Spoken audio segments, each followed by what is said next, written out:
जय माँ आदिशक्ति, जय माँ जगत जननी, जय माँ जगदम्बा। आज आप सभी लोगों के सन्मुख भगवान सर्वेश्वर पक्षीराज के शाबर मंत्र को मैं प्रस्तुत करूंगा।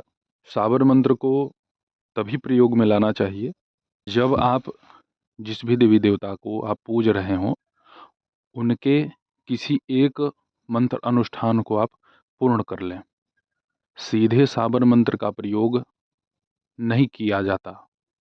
कोई गुरुजन अपने रिस्क पे आदेश दे दे तो उस गुरु के तप किए हुए ऊर्जा से कुछ शक्ति निकल करके जिसे वह आदेश देता है उसके संरक्षण में लग जाती है।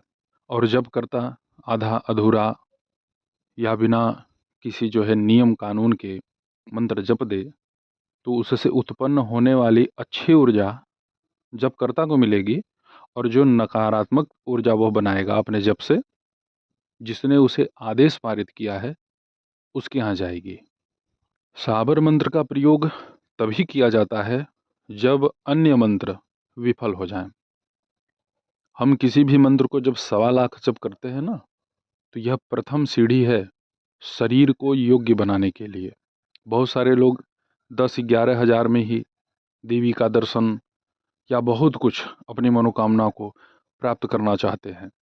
शाबर मंत्र अपने अपने क्षेत्र के हिसाब से बटे होते हैं।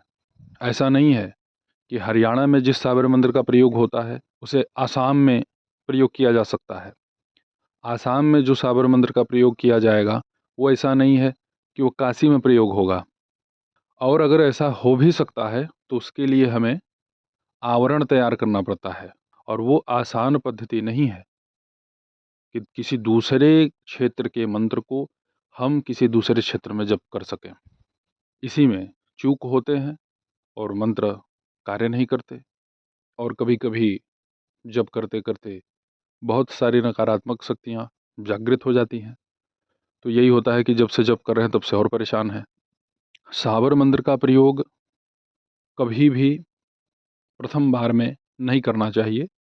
ये मैं आप सभी लोगों की सुरक्षा को ध्यान में रखते हुए कह रहा हूँ। भगवान सर्वेश्वर पक्षीराज के शाबर मंत्र बड़े ही शक्तिशाली हैं। इसका प्रयोग तभी होता है जब आपको अन्य किसी देवी देवता का प्रयोग सहयोग प्रदान ना करे। भूत प्रेत बाधा का शमन करना हो, शत्रुओं को ठिकाने लगाना हो, बड़े से बड़े प्रचंड अभिचार का नाश करना हो, अन्य कई प्रकार की जो गृह में बाधाएं हैं उन सब के नाश के लिए पक्षीराज के शाबर मंत्र का प्रयोग करना उचित माना जाता है। आकाश भैरव का यह शाबर मंत्र सुरक्षा प्रदान करने में अद्वितीय है। इसका भेदन संसार में कोई शक्ति नहीं कर सकती। भगवान आकाश भैरव के इस शाबर मंत्र से अन्य किन्हीं भी शक्तियों का आप भेदन मर्दन कर सकते हैं। घोर से घोर संकट विपत्ति भगवान सर्वेश्वर के इस शाबर मंत्र से नष्ट हो जाते हैं। मैं आप सभी लोगों के सन्मुख भगवान सर्वेश्वर के शाबर मंत्र को सिद्ध करने का विधान बतला देता हूँ। आपको प्राण प्रतिष्ठित शिव मंदिर में जाना है। सबसे पहले भगवान शिव का पूजन कर लें आसान तरीके से। 5 अगरबत्ती जला लें या धूप जला लें। भगवान शिव को मदार के पुष्प अर्पित करें। एक घी का दीपक वहीं पे जला लें। कुश के आसन पे बैठना है। आपका मुख उत्तर दिशा की तरफ होगा। रुद्राक्ष की माला पे शाबर मंत्र का आप जप कीजिएगा। शाबर मंत्र के जप के पहले भगवान आकाश भैरव के बीज मंत्र खंग या उसे खम भी कह सकते हैं, इसका एक माला जप जरूर कर लें। और भगवान से यह निवेदन कर लें कि मैं आपके इस शाबर मंत्र का प्रयोग इसलिए कर रहा हूँ कि आप मेरी रक्षा करें। आपको इस मंत्र का जप करते समय कोई संकल्प नहीं करना है। भगवान आकाश भैरव के इस शाबर मंत्र को मैं बोल करके प्रस्तुत नहीं करूँगा। डिस्क्रिप्शन में मैं आप सब लोगों को उपलब्ध करा दूंगा, वहाँ से आप इसे देख करके पढ़ लीजिएगा। शाबर मंत्रों को बोल करके प्रस्तुत नहीं करना चाहिए। शाबर मंत्र गुरु अपने शिष्य को एकांत में बोल करके बतलाता है, और शाबर मंत्र बोल करके ही दिया जाता है, परंतु वह शिष्य और गुरु परंपरा के अंतर्गत आएगा। मैं यहाँ यूट्यूब पे सार्वजनिक कर रहा हूँ, तो यहाँ पे वह परंपरा मान्य नहीं होगी। भगवान आकाश भैरव के बीज मंत्र का जप कर लेने के पश्चात आप इनके साबर मंत्र का जप कर सकते हैं। केवल कृपा प्राप्ति, उनकी दया दृष्टि आपके ऊपर बने, आपके परिवार के ऊपर बने। जो भी आपकी बाधा समस्या है वो आप मन में उनसे कह लें, लेकिन वेग ना दें। भगवान आकाश भैरव से आप क्रोध में, आवेश में आकर के किसी के विनाश की कामना ना करें। शत्रु परेशान कर रहा है, उसे करने दीजिए। आप भगवान से अपनी अर्जी बस लगा दीजिए और उनके मंत्र का जप कीजिए। भगवान आकाश भैरव के इस साबर मंत्र का आप 41 दिन तक अनुष्ठान कर सकते हैं। शिव के मंदिर में ही जप करना होगा। आकाश भैरव के मंत्र को जप कर लेने के बाद माता बगलामुखी के किसी भी मंत्र का 5 बार अवश्य जप कर लीजिएगा। इससे भगवान सर्वसालुव की जो उग्र ऊर्जा है वह आप तक नहीं आएगी। बड़े ही श्रद्धा भाव से भगवान आकाश भैरव के इस साबर मंत्र का आप जप करें। भगवान भक्त के लिए भाव युक्त होते हैं, दया युक्त होते हैं।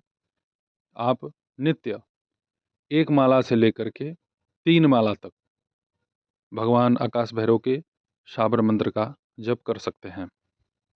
होली, पूर्णिमा, अमावस्या, दीपावली की रात, कृष्ण पक्ष की चतुर्दशी तिथि और दिन मंगलवार हो उस दिन भी, या अष्टमी तिथि हो उस दिन भी मंगलवार हो, कृष्ण पक्ष की उस दिन, ग्रहण काल में, नवरात्रि, महाशिवरात्रि, कृष्ण जन्माष्टमी, राधाष्टमी, इन सब विशिष्ट तिथियों त्योहारों पे साबर मंत्र का हवन कर सकते हैं। ऐसा नहीं कि आप 41 दिन का अनुष्ठान कर रहे हैं तो 41 दिन जब समाप्त हो जाए तो 42वें दिन आप हवन कर दें। ऐसा कुछ मत कीजिएगा। साबर मंत्रों का हवन सामान्य दिन में नहीं किया जाता। इन सभी सावधानियों को ध्यान में रखते हुए भगवान आकाश भैरव के साबर मंत्र का जप आप कीजिए। अगर आपके गुरु हैं तो अपने गुरु से अवश्य परामर्श कर लें। हवन जब भी आप कीजिएगा तो आम की लकड़ी होगी और इसमें गुड़ 50 ग्राम, कमलगट्टे का बीज खड़ा जो हो, कटा नहीं, 100 ग्राम ले लें। गुगुल 100 ग्राम, काली तिल 50 ग्राम और 50 ग्राम घी, इसे आपस में मिला करके तैयार कर लें। और जब भी आपको हवन करना हो इस मंत्र से, तो इसी सामग्री से आप भगवान आकाश भैरव के साबर मंत्र का हवन कर सकते हैं। ये हवन की सामग्री है। तो जैसे मैंने आप लोगों को सतर्कता सावधानी के साथ जप करने के लिए कहा है, उसी भांति आप जप कीजिएगा, तभी आपकी साधना भी फलित होगी, आप सुरक्षित भी रहेंगे। ऐसे ही आप सभी लोगों के सन्मुख में उपस्थित होता रहूँगा दिव्य चमत्कारिक प्रयोगों के साथ। तब तक आप सभी अपना ध्यान रखें, सुखी रहें, स्वस्थ रहें। जय माता दी। हर हर महादेव।